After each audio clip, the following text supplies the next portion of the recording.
Nous allons voir maintenant l'objet composé conforme qui permet de faire conformer une forme sur la surface d'une autre. Par exemple, je vais pouvoir créer une plaque qui va symboliser une route et la faire se conformer au vallonnement de mon sol. Par exemple, en reprenant le scatter qu'on avait vu tout à l'heure, et notamment son sol, on va pouvoir appliquer la route sur ce vallonnement. Donc ce que je vais faire, c'est que je vais d'abord sélectionner mon scatter afin de récupérer le sol, notamment un double du sol. Donc je vais aller dans l'onglet Modify, je vais sélectionner les opérandes. Dans les opérandes, je prends le quad patch qui est là et je vais pouvoir en copie, par défaut c'est en instance, mais en copie, prendre extract opérande de manière à extraire un double du sol. Je peux désactiver le mode sous-objet. J'ai maintenant deux sols, le scatter et le double du sol qui est en bleu, patch. Maintenant, je vais faire ma route. Alors juste avant ça, je vais enlever un peu d'arbres pour avoir un peu plus de place pour positionner ma route. Je vais en mettre 10. Je vais créer une standard primitive plan.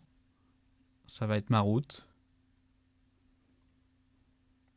Voilà. Alors il faut un nombre suffisant de polygones. Donc je vais mettre 5 en largeur, 50 en longueur. Je vais positionner ma route ici, un peu au-dessus. Maintenant, je vais pouvoir utiliser la fonction conforme. Donc je vais dans l'onglet créer géométrie, standard primitive, non, compound object, cliquer sur conforme, choisir le warp to object, je clique sur le sol. Je vais régler le warp pour object selon les vertex normales. Là, on a un résultat beaucoup plus intéressant. Et mon conforme est effectué.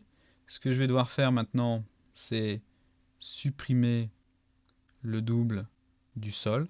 Donc je vais aller dans l'onglet Modify, ajouter un modificateur Edit Poly.